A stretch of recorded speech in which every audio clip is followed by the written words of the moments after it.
billions of human beings on planet Earth doing different activities all around the globe. But do you manage to get attention?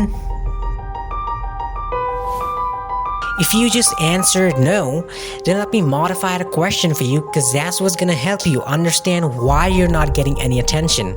Instead of asking yourself whether you managed to get any attention or not, better ask yourself, do you manage to convert attention? What I mean by that is, people are paying attention to something all the time. At any given moment, humans are paying attention to something. It has to be something. A human brain isn't made to be blank. In fact, even in a meditative state of mind, the mind isn't attentionless. It's actually focusing on the present moment and its experience. Or in other words, giving the present moment its full attention. So the question isn't whether you're getting attention. Attention is inevitable. Humans around you are focusing on something at every moment of their lives. So asking yourself whether you're getting attention or not is a dumb thing to do. And that's because people don't decide to put their attention on something. And the reason they don't decide is, well, because they apparently can't. The sole thing they get to decide about their attention is what to put it on. So you don't get anyone's attention. Everyone's attention is already somewhere, being spent at its full potential. The thing you gotta do is divert their attention. Distract them. Replace the things you're giving attention to with yourself. Turn yourself into the center of attention. And how do you do that?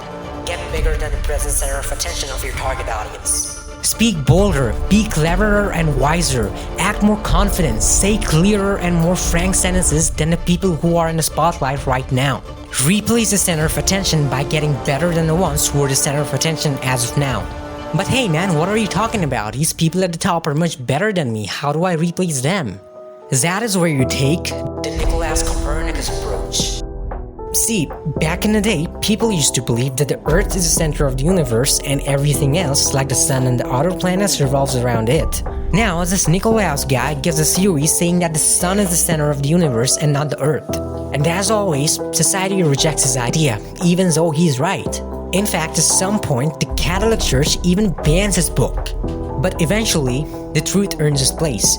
Galileo and some other astronomers managed to do just enough research required on the heliocentric theory to prove it right. Fast forward to today, we all know the sun's the center of the solar system and the planets are revolving around it. But bro, I want to get attention fast. I don't want to be like these astronomers. They were literally dead by the time they got attention. This is where we go to the next level. Don't try.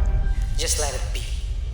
Because no matter how accurate your logic and reasoning is, no matter how well you've executed your work, do you really think someone will like you and feel attracted towards the things you're saying and doing if they don't feel anything you're saying? I'm talking about emotions, the emotional factor between you and your target audience.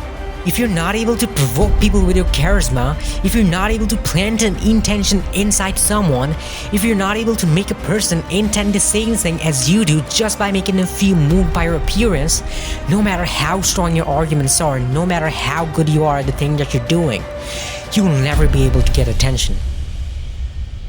But does that mean I shouldn't be logical and emotion is everything? No. Logic is crucial. It's the foundation for building attention. But you have to remember to put emotions on top of the foundation.